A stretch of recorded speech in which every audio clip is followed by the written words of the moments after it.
সেরই একজন।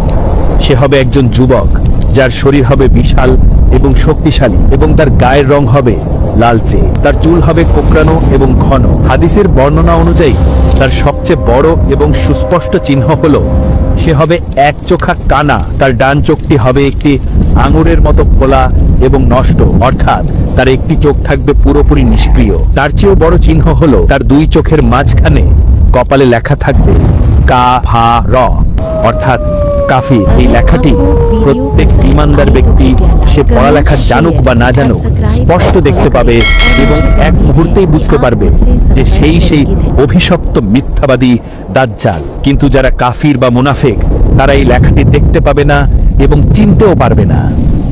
হাদিসে এসেছে যে দাজ্জাল বর্তমানে কোনো এক অজানা দ্বীপে লোহার চিকল দিয়ে বন্দী অবস্থায় আছে এবং সে আল্লাহর পক্ষ থেকে মুক্তি পাওয়ার আদেশের জন্য অপেক্ষা করছে। দাজ্জাল কোনো স্বাভাবিক সময়ে পৃথিবীতে আসবে না। তার আগমনের ঠিক আগে পৃথিবী এমন এক কঠিন সময়ের মধ্য দিয়ে যাবে যা মানবজাতি আগে কখনো দেখেনি। আল্লাহর হুকুমে একটানা 3 বছর পৃথিবীতে এক ভয়াবহ দুর্ভিক্ষ দেখা দিবে। প্রথম বছর আকাশ তার 1/3 বৃষ্টি আটকে রাখবে এবং জমি তার 1/3 ফসল উৎপাদন বন্ধ করে দিবে।